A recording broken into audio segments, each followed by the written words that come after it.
Hello बच्चों, कैसे हैं आप सब। उम्मीद है अच्छे होंगे। आज मैं सोशल साइंस का बहुत ही इम्पोर्टेंट टॉपिक आपके सामने लेकर के आया हूँ, जिसका नाम है भूमि संसाधन। आपके लिए काफ़ी इम्पोर्टेंट रहने वाला है, क्योंकि बिहार बोर्ड क्लास 10th के एग्ज़ाम में इससे ऑब्जेक्टिव भी क्वेश्चन बना हुआ है और सब्जेक्टिव भी क्वेश्चन बना हुआ है। तो ये आपके लिए काफ़ी इम्पोर्टेंट रहने वाला है अगर आप 2026 के लिए तैयारी कर रहे हैं। आइए हम जानेंगे भूमि संसाधन के बारे में। साथ ही साथ हम इसमें ये भी जान लेंगे कि भूमि का जो वर्गीकरण है हमारे भारत में किस हिसाब से है, यानी कि भूमि का जो बंटवारा है, भूमि को किस तरह से हम लोग बांट करके रखे हैं, उसको हम लोग देखेंगे अपने भारत में। फिलहाल हम भूमि संसाधन को डिस्कस करेंगे कि आखिर भूमि संसाधन कहते किसको हैं। सबसे पहला बात हम बता दें कि भूमि संसाधन एक महत्वपूर्ण प्राकृतिक संसाधन है, यानी कि भूमि एक ऐसा संसाधन है जिसे मानव ने नहीं बनाया, स्वतः प्राकृतिक रूप से इस ब्रह्मांड में मौजूद है। तो हम कहेंगे कि यह प्राकृतिक संसाधन है। तो यहाँ पर लिखा भी हुआ है कि भूमि एक महत्वपूर्ण प्राकृतिक संसाधन है और ये मौलिक संसाधन भी है, क्योंकि यहाँ पर याद रखेंगे जितने भी आर्थिक क्रियाएं, जैसे इंसान अपने जीवन जीने के लिए, अपने विकास के लिए जितनी भी क्रियाएं करता है, सब भूमि पर ही करता है। जैसे पशुचारण हो गया, उद्योग लगाना हो गया, ठीक है। और इस ब्रह्मांड में, ब्रह्मांड की बात बोल रहे हैं, पृथ्वी पर जितनी भी चीजें मौजूद हैं, जो भी हम लोग कार्य करते हैं, सब कहीं ना कहीं भूमि पर ही करते हैं। तो हम कह सकते हैं कि यह मौलिक क्रियाएं हैं। तो लिखा हुआ है कि भूमि एक महत्वपूर्ण प्राकृतिक संसाधन है, संसाधन और मौलिक संसाधन है। इस पर पशुचारण, मत्स्यचारण, देखिए पशुचारण का मतलब हुआ कि मवेशी वगैरह जो भी होते हैं, वे पशुचारण, मतलब वो पशुचारण के अंतर्गत आते हैं। मत्स्य पालन का मतलब है जो मछली वगैरह पाला जाता है, उसको मत्स्य पालन करते हैं। खनन, कृषि, संचार, परिवहन जैसी सभी आर्थिक क्रियाएं, सभी आर्थिक गतिविधियां की जाती है।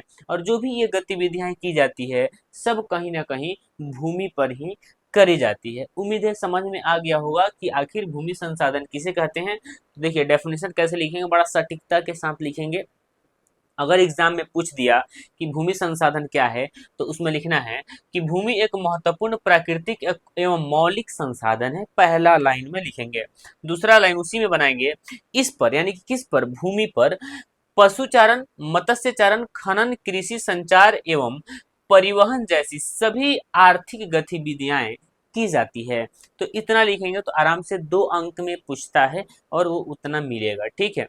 अब हम जानेंगे ये चीजें कि आखिर भारत में भूमि का भौतिक स्वरूप क्या है। आखिर भारत में भूमि का भौतिक स्वरूप क्या है, हम उसको भी डिस्कस कर लेते हैं।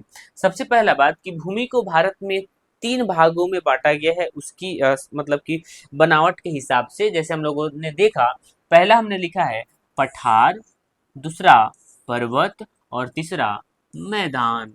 और एक बात याद रखना, भारत में सबसे अधिक क्षेत्र मैदानी क्षेत्र के अंतर्गत आते हैं। दूसरा पॉइंट बता दें कि जो मैदान है, मैदान हमारे भारत में 43% भूभाग पर मौजूद है, यानी कि 43% भूभाग पर मैदान मौजूद है, जहां पर क्या करी जाती है, तो वहां पर करा जाएगा कृषि, क्योंकि जो भी कृषि कार्य किया जाता है सब मैदानी भाग में करी जाती है, पठारी भाग में नहीं। और साथ ही साथ जो भी उद्योग लगाते हैं, ये उद्योगों के लिए काफी इम्पोर्टेंट और अच्छा माना जाता है। कौन? मैदानी भाग। तो आपको समझ में आ गया कि मैदानी भाग में कौन से क्रियाएं संपादित होती है, तो कृषि हो जाएगा और उद्योग हो जाएगा। ये सारी क्रियाएं संपादित होती है भूमि, मतलब भूमिगत क्षेत्रों में, ठीक है। दूसरा हमने जाना है पर्वत, ठीक है। पर्वत, तो पर्वत वैसे क्षेत्र होते हैं जिसकी हाइट काफी अधिक होती है, और अक्सर पर्वत की मिनिमम हाइट, मिनिमम ऊंचाई 1000 मीटर होती है। यानी कि हम कहेंगे कि जब कोई पथरीली भाग, कोई पहाड़ नुकीला है और 1000 मीटर से ऊंचा है, अगर 1000 मीटर से ऊंचा है तो हम उसे कहेंगे पर्वत, ठीक है, पर्वत। और हम पर्वतीय भाग में देखेंगे कि किस चीज के लिए ज्यादा उपयोगी है, तो बारहमासी जो नदी होता है, नदी के लिए पर्वत बेस्ट माना जाता है।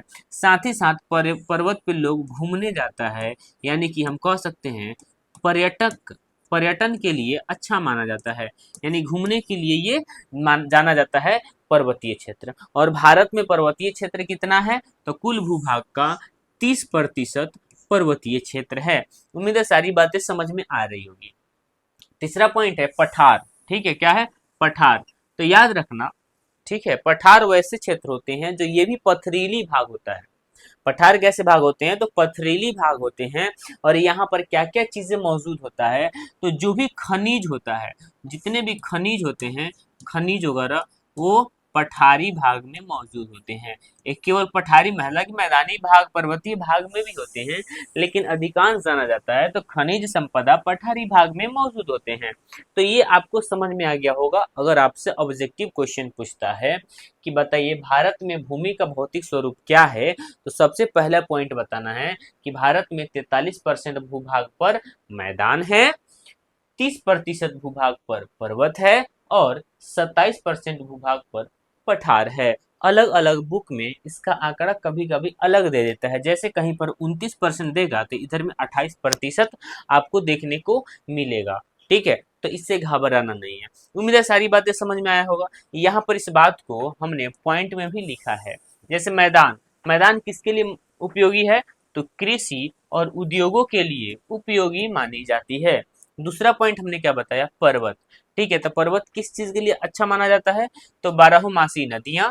बारहमासी नदी का मतलब यह हुआ कि उस नदी में हमेशा पानी बना रहेगा, चाहे बरसात हो चाहे सुखाड़ हो, कुछ भी हो, वहां पर हमेशा नदी में पानी बना रहेगा। यानी कि हिमालय से बर्फ पिघलेगा और पिघल करके उस नदी के माध्यम से लगातार पानी के रूप में आता रहेगा। तो बारहमासी नदी के प्रवाह को सुनिश्चित करते हुए पर्यटन विकास के लिए परिस्थितियां मुहैया कराती है, यानी कि पर्यटन के लिए भी ये अच्छा माना जाता है। कौन, पर्वतीय क्षेत्र। और पर्वतीय क्षेत्र कितना प्रतिशत है, तो यहाँ पर लिखा हुआ है, अगर आपको मिले तो देख लेना। पर्वतीय क्षेत्र कितना परसेंट है हमारे भारत में, तो 30% है। सेम एज पठार को भी हमने लिखा है कि खनिज और जीवाश्म ईंधन एवं वन संपदा कोष मौजूद है। कहाँ पर, पठारी क्षेत्र में। और भारत में कितना परसेंट भूभाग पर पठारी क्षेत्र है, तो उम्मीद है आपको पता चल जाएगा, 27%। आपको किसी प्रकार के क्वेश्चन पूछना होगा या डाउट होगा तो कमेंट बॉक्स में जरूर लिखेंगे। अगर आपको ये लिखना है तो इसका स्क्रीनशॉट ले लीजिए और हम इस लेक्चर में यहीं तक रखेंगे। धन्यवाद।